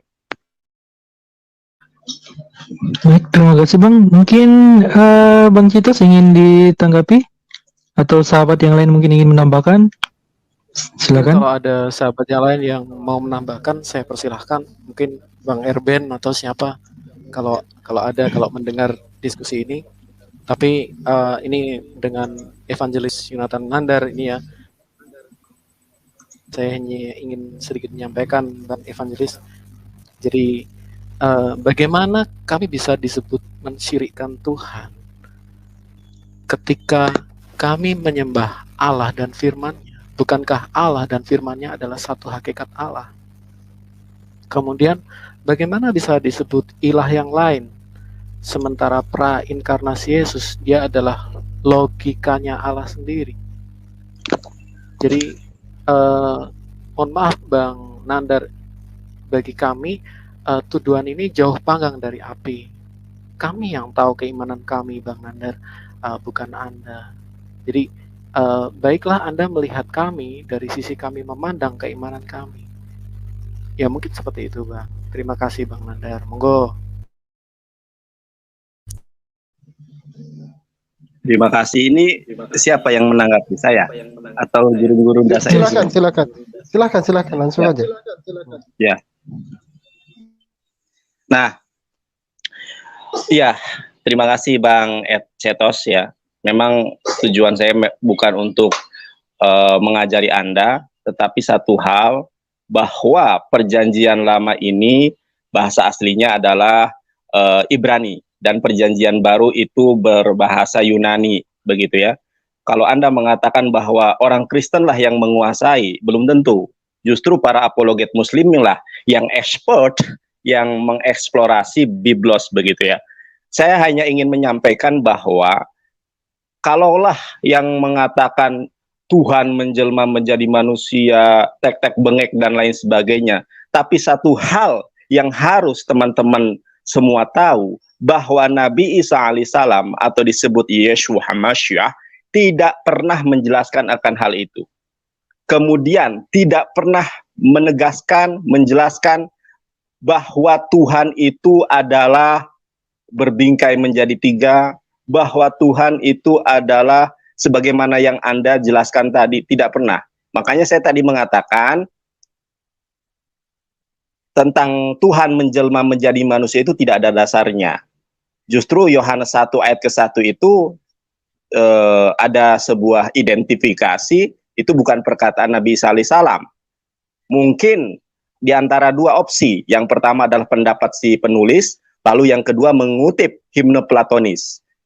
Nah, harusnya Bang Cetos menanggapi atas apa yang saya nyatakan. Saya nyatakan tadi bahwa di dalam Torah tidak pernah Bani Yisrael, bahkan si pembawa kitab Nabi Musa atau Nabi Moshe alaihi salam itu menyembah Roh Kudus. Jangankan menyembah Roh Kudus, saudara, ya. Menulis kata Roh Kudus saja di dalam Torah tidak pernah ada. Tidak pernah ada. Jadi dari zaman baheula atau zaman dulu, kita hanya mengenal konsep tentang the one and only. Satu yang tidak ada duanya. Siapa itu? Allah Subhanahu wa taala. Begitu. Justru kalau ada kemudian orang yang menyembah Ruach HaKodes, perlu saudara ketahui bahwa di dalam Torah, ya, bukan di dalam Torah, di dalam 1 Samuel pasal ke-16 ayat ke-14, weruah Hashem, weruah Adonai, weruah Yehova, syarah me'im Shaul, yubiatatu ruah ra'ah me'et Adonai, me'et Hashem, me'et Elohim. Apa di situ diterjemahkan? Tetapi roh Allah, ya, roh Allah telah mundur daripada Saul dan sekarang dia diganggu oleh roh Allah yang jahat. Jadi ternyata yang dimaksud dengan roh itu adalah kepemilikan, ciptaan, makhluk. Makanya di dalam Al-Quran, kami umat Islam mengakui tentang konsensus Ruach HaKodes itu adalah Jibril alaihissalam, di mana di dalam 1 Samuel pasal 16 ayat ke-14 dan 15 ternyata selain Allah itu mempunyai Ruach HaKodes, dia juga mempunyai Ruach Ra'ah. ruah tame. Nah, bukan hanya Roh Kudus, ternyata ada juga yang disebut ruah ra'ah. Namun sayang sekali bahwa ruah ra'ah ini jarang disentuh, jarang dijelaskan. Makanya di dalam Islam dikatakan bahwa saya, Anda, dan kita semua ini adalah ruh Allah. Artinya apa? Ruh, ciptaan Allah. Makanya di alam ruh, Allah Subhanahu wa Ta'ala berfirman, "Alasta birabbikum?" Bukankah aku ini adalah Tuhanmu? Di situ rohnya Musa, rohnya Yesus, rohnya saya, dan rohnya Anda semua mengatakan, qalu bala syahidna. Betul sekali ya Allah, Engkau ini adalah Tuhan kami. Kenapa disebut kesirikan Kristen? Karena orang Kristen menyembah roh miliknya Tuhan, bukan justru menyembah yang menjadi pemilik. Dan hanya umat Islam sampai detik ini, bahkan sampai detik-detik yang akan datang, hanya menyembah Allah Subhanahu wa Ta'ala. Inilah satu konsensus yang disampaikan oleh Yeshua HaMashiach, Shema Yisrael, Adonai Eloheinu, Adonai Echad.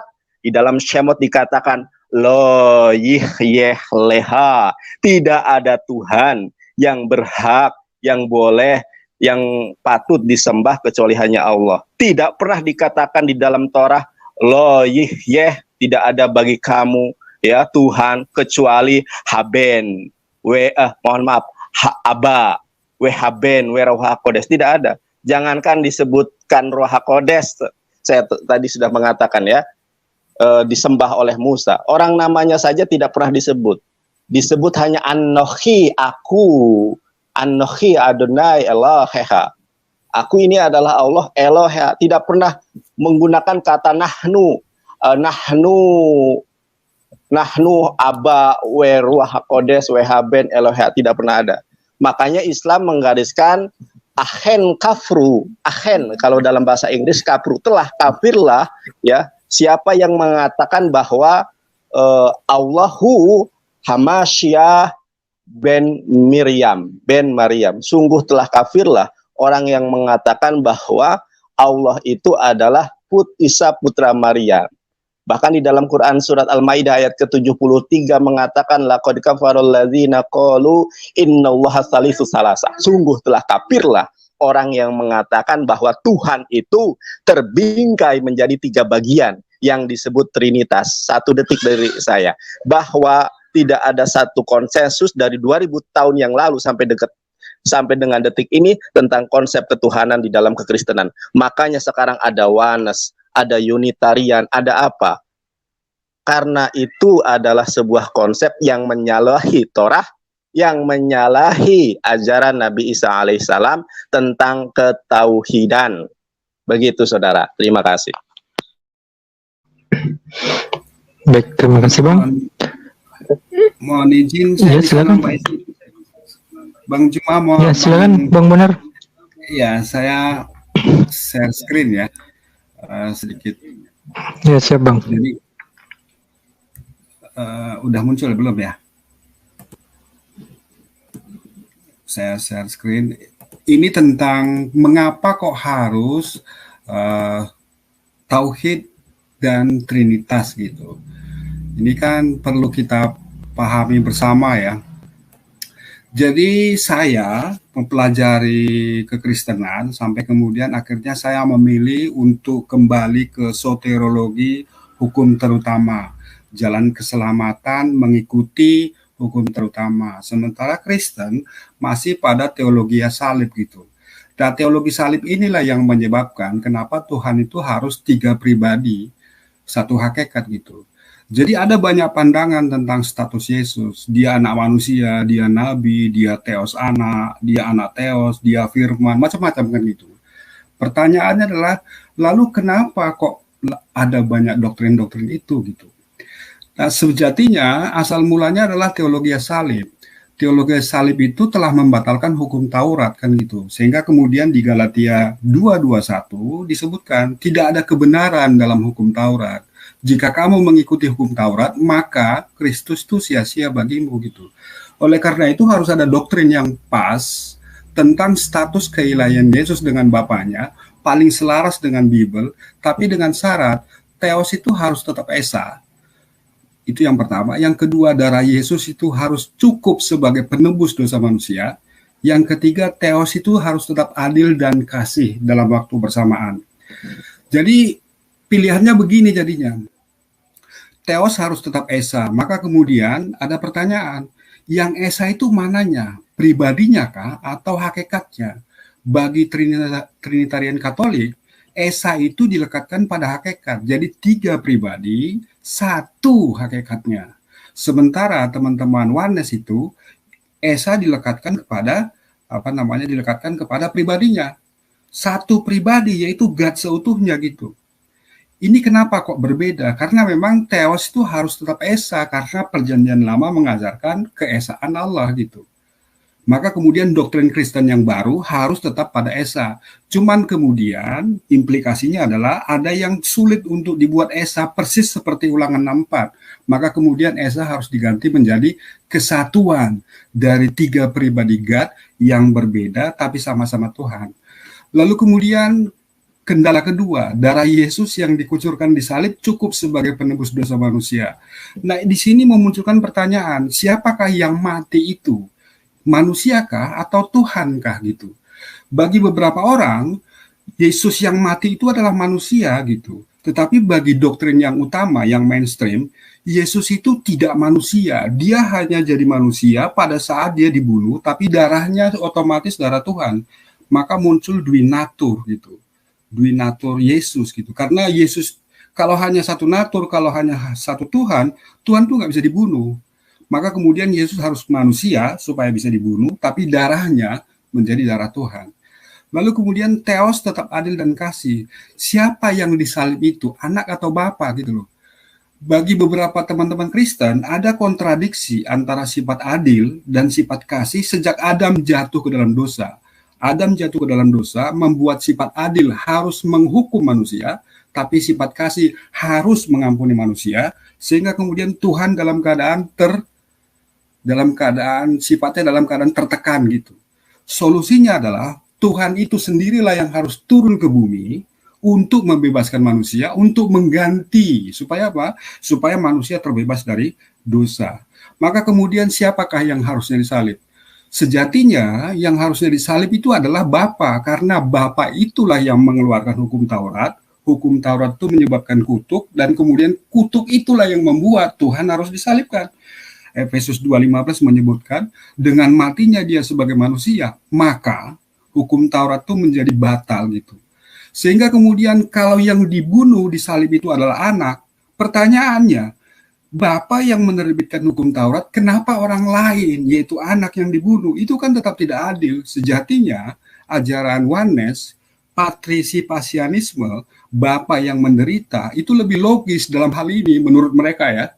Lebih logis karena Bapa itulah yang menerbitkan hukum Taurat, dan kemudian Bapa itu harus bertanggung jawab. Ketika saya tanya Pak Beni Rawan, Pak Beni, kalau Yesus bukan Tuhan, lalu bagaimana status keselamatan kalian?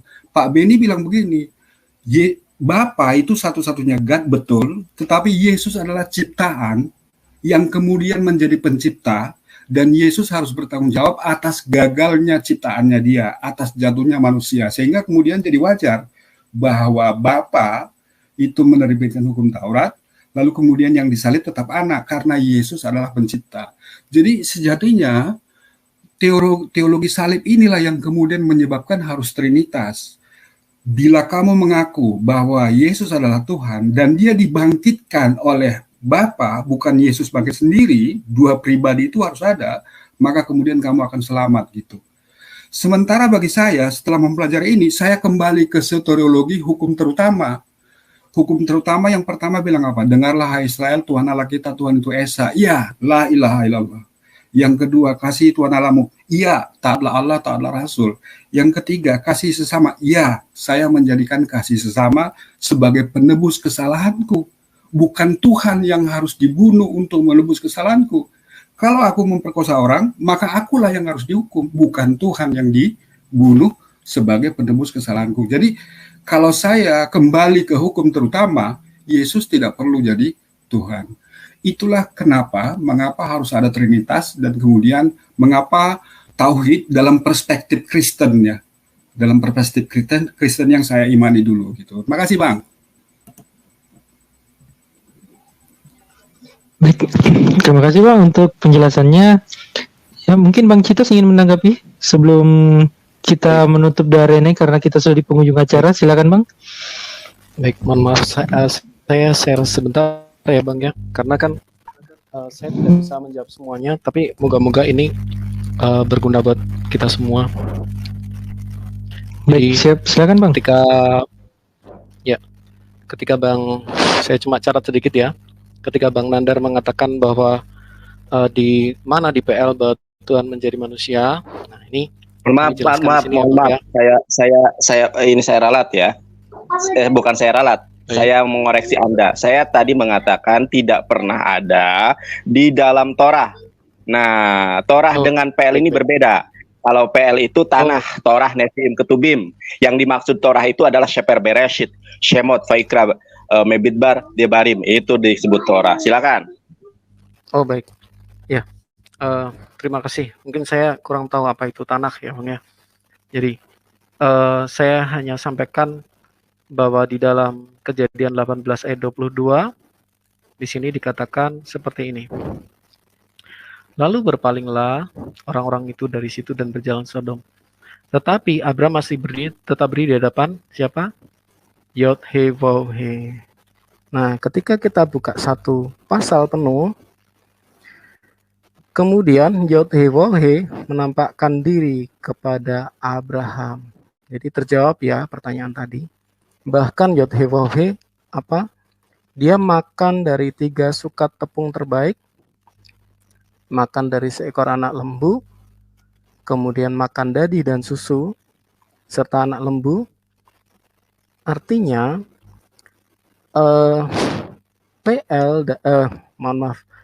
Torah dan PB itu nyambung bahwa Tuhan pada masa Torah ya, itu dia bisa menampakkan diri menjadi manusia. Sementara di dalam PB dia berinkarnasi menjadi manusia. Nah, ini jelas ya. Lalu berpandang orang itu dalam jalan salat, tapi Abraham tetap berdiri di hadapan Tuhan. Kemudian saya hanya ingat itu ya untuk yang Bang Nandar. Kemudian mengenai Bang Bonar, saya sebenarnya sudah gampang sekali ya. Kenapa kita tidak yang dekat saja gitu ya? Dekat saja maksudnya gimana? Kenapa harus mengatasi ke berbagai apologisnya si siapa namanya? Ini gimana sih? Kenapa harus lari ke Rasul Paulus gitu ya? Kita coba langsung aja di dalam Ulangan 6 tadi. Mohon maaf, apa sudah kelihatan ya?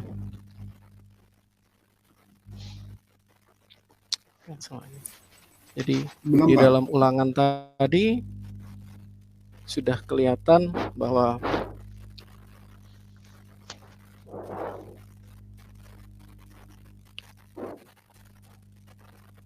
saya nggak bisa share nih. Apakah kelihatan ya Bang ya sharing saya? Nah itu. Jadi kelihatan bahwa concerning the meaning of the Shema Yisrael, ini adalah kitab dari Kabalah Yahudi, yaitu dari kitab Zohar.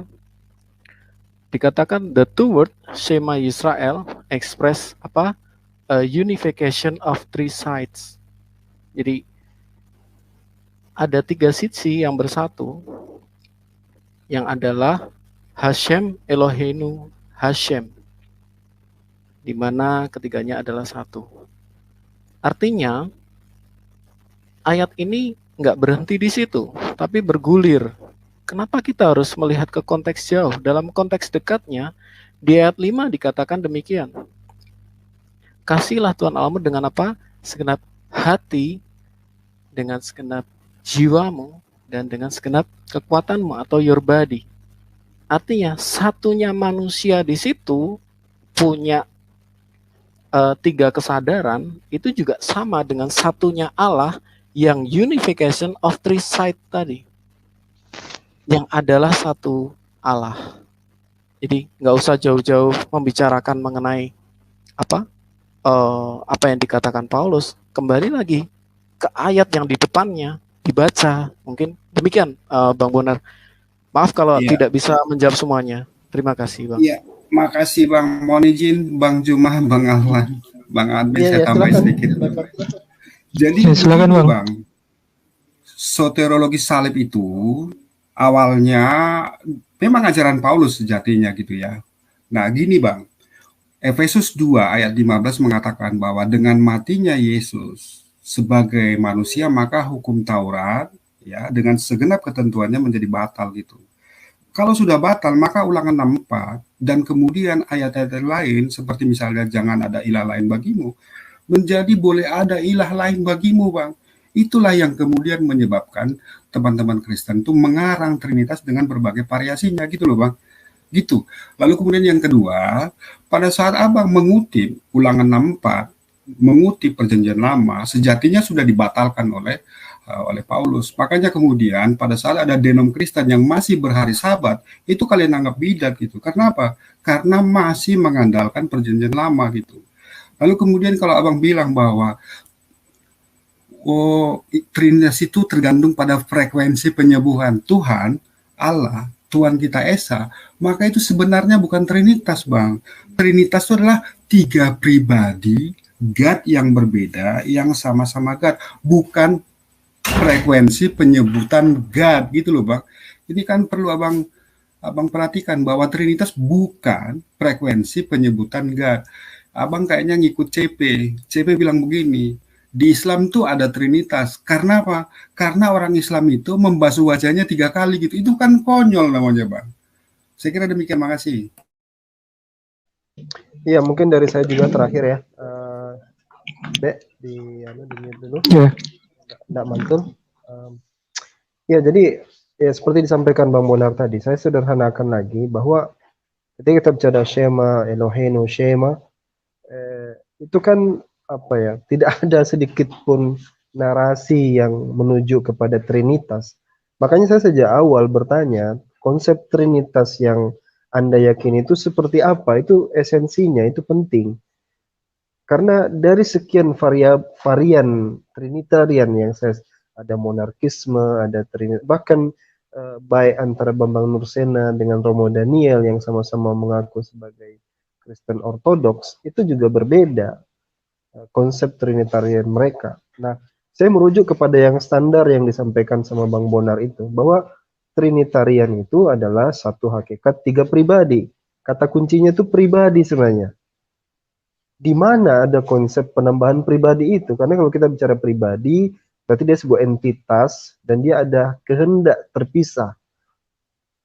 Jadi memang ketika kita mewacanakan ini, kita harus merujuk kepada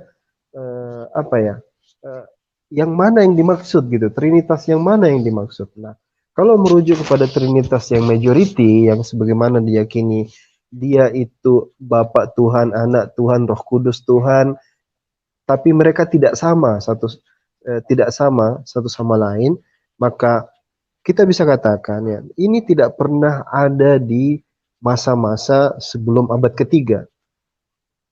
Tidak pernah ada masa ini. Bahkan kalau kita baca sejarah, ya, konsep logos atau dafar atau firman yang diartikan sebagai sesuatu yang menjelma kemudian menjadi manusia, itu nanti diperkenalkannya itu secara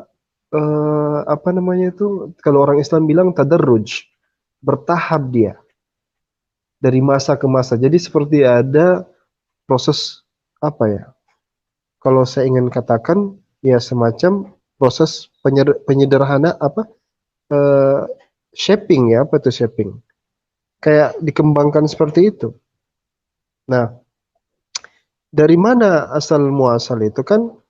Itu bermula dari mereka ada yang coba untuk menafsirkan dengan Neoplatonic filosofi orang biasa atau filosofi Plato. Tapi yang neo ya, karena ada yang satu konsep yang lain. yang mana dia coba untuk mengertikan bagaimana sih hubungan bapak dengan anak itu, relation between father and son. Itu yang mereka ingin coba untuk pertautkan. Maka bagaimana mereka coba untuk menerjemahkan itu, maka muncullah istilah yang dikenal dengan hipostasis pribadi, atau dalam bahasa Latin kadang disebut dengan persona, person, iya kan? Nah, kemudian ini menjadi kontroversi karena ini sesuatu yang baru muncul. Kalau dia tidak sudah ada sebelumnya, tidak akan ada kontroversi. Makanya saya tanya gitu. Saya tanya, sebelum abad ketiga ada nggak? Nyatanya tidak ada. Nah, ketika ide ini muncul di awal kali, ya ini menyambung apa yang saya terangkan di awal. Ketika ide ini muncul pertama kali, terjadi kontroversi nggak? Jawabnya terjadi dispute, terjadi perpecahan di tengah masyarakat. Loh, ini apa-apaan ini? Yang kemudian kita peruncing saja sebagai perseteruan antara Athanasius dengan Arius.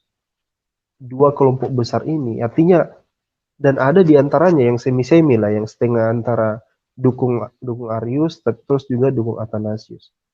Jadi ini sesuatu ide baru, konsep ketuhanan. Nah, Eusebius mencatat dalam History of Church, sejarah gereja, Arius mengatakan, ya, Eusebius mengutip perkataan Arius mengatakan, sesungguhnya Athanasius telah melakukan hal bidat.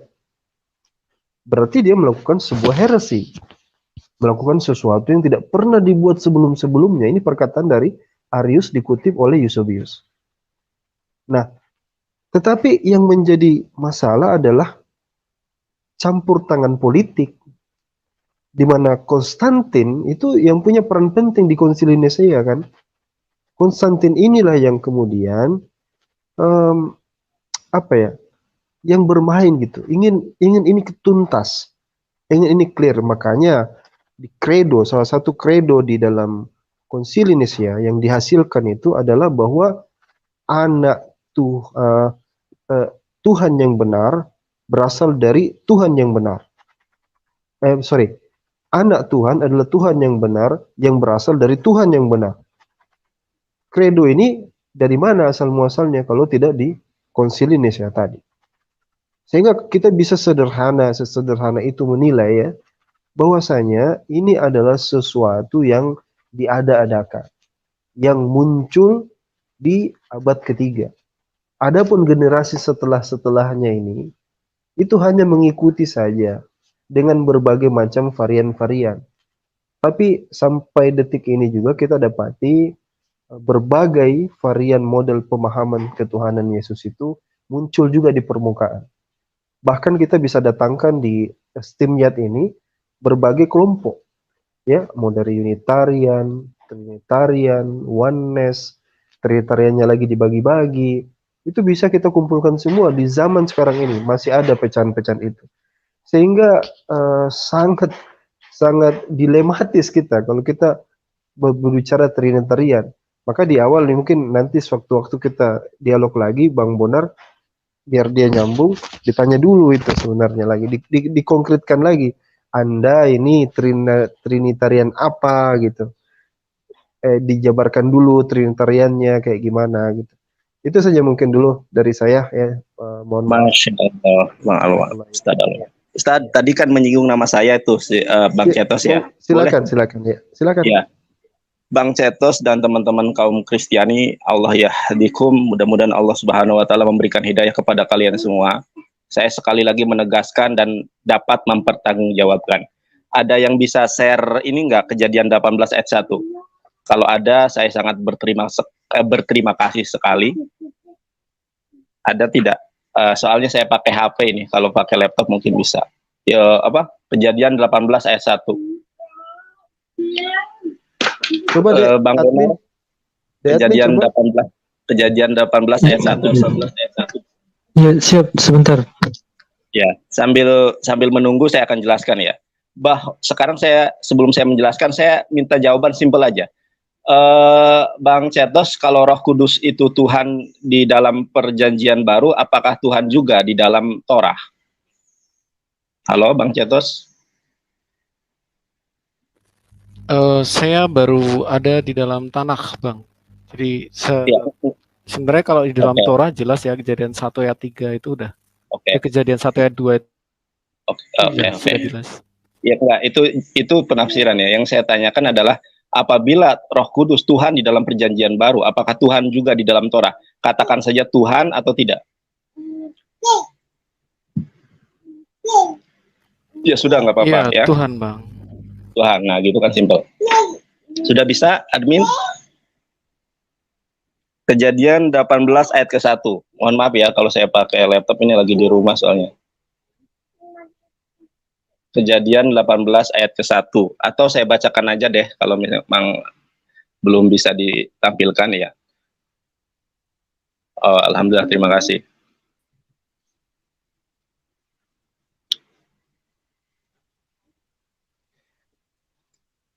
Bisa diperbesar enggak? Atau saya baca di sini, atau teman-teman yang di rumah juga bisa mengecek langsung ya.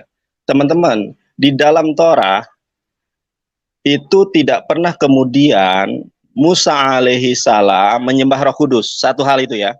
Apabila Roh Kudus itu Tuhan di dalam Perjanjian Baru, tentunya di dalam Perjanjian Lama, terutama Torah yang dibawa oleh Musa alaihi salam, Tuhan juga. Nah, masalahnya konsep Trinitas ini tidak pernah diajarkan oleh Nabi Musa alaihi salam. Sebagaimana tadi disampaikan oleh para ustadz saya, guru gurunda saya di sini, tidak pernah Musa alaihissalam itu memperkenalkan, memproklamirkan, mendeklarasikan, mendeskripsikan bahwa Tuhan itu terbingkai menjadi 3 bagian. Jangankan terbagi menjadi 3 bagian, saudara. Tertulis namanya saja sebagai Ruach HaKodes di dalam Torah tidak pernah ada. Makanya saya berani menegaskan, siapapun dan apapun gelarnya, tidak ada Ruach HaKodes di dalam Torah. Nah, ada yang salah di dalam penerjemahan. Inilah ya yang menyebabkan teman-teman Kristiani ini menafsirkan, menginterpretasikan biblosnya berdasarkan nalarnya sendiri yang mereka legitimasi dibimbing Roh Kudus. Saya katakan apakah Roh Kudus mereka itu tidak tahu ya bahasa Ibrani. Nah, kalau kita melihat Kejadian 18 ayat ke-1, di situ dikatakan apa? Kemudian Tuhan menampakkan diri kepada Abraham dekat pohon tarbatin di Mamre, sedang ia duduk di pintu kemahnya waktu hari panas terik. Dari ayat ini, dari terjemahan ini, timbullah kesesatan-kesesatan berpikir, kenapa? Oh, Tuhan menampakkan diri jadi manusia. Sedangkan itu adalah sifat mustahil bagi Tuhan, baik di dalam perspektif Islam maupun di dalam perspektif Torah. Tuhan menjelma menjadi manusia. Jangankan menjadi manusia, saudara, menjadi malaikat pun Tuhan tidak pernah. Nah, yang saya ingin garis bawahi adalah, saudara, di dalam bisa di cross check kalau bisa melampirkan bahasa Ibraninya ya di dalam Separia, tapi ini karena sebagai sebuah penutup, nanti teman-teman bisa cross check sendiri ya. Itu di dalam bahasa Ibraninya tertulis Payera Elau Adonai Be'elonei Mamre Wehu Yoseb Fatah Haohel Kehom Hayom. Nah, di situ sebetulnya bukan menampakkan diri, saudara. Coba di situ ada kata kemudian Tuhan menampakkan diri, seolah-olah Tuhan ini menjadi sesuatu lain atau menjelma menjadi sesuatu lain. Itu di dalam bahasa Ibraninya Payera. Nah, fa itu dan konjungsi, yera itu di dalam soresnya. Ingat, sores itu akar kata di dalam bahasa Arab yang disebut masdar ya. Akar katanya itu ra'ah. Ra'ah itu dalam bahasa Ibraninya itu melihat, atau si di dalam bahasa Inggrisnya itu si ya.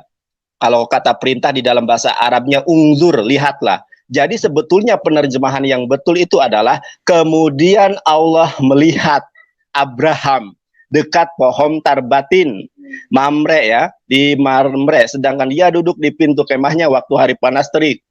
Kemudian si Abraham ini mengangkat kepalanya. Ternyata ada 3 orang. Yang 3 orang itu adalah malaikat agung, Melekim Gadol, malaikat yang agung yaitu 3. Malaikat Gebrael, Gebra pelindung, Eloah pelindungnya Tuhan. Ada malaikat Mikael, ya penghulu perang, dan malaikat Rafael. Rafael ini malaikat penyembuh ya. Nah, jadi inilah yang ingin saya sampaikan, bahwa di dalam Torah tidak pernah mengenal konsep Trinitas, apalagi menuhankan Roh Kudus, sementara Roh Kudus juga tidak pernah tertulis di dalam Torah, apalagi dikenalkan sebagai Tuhan.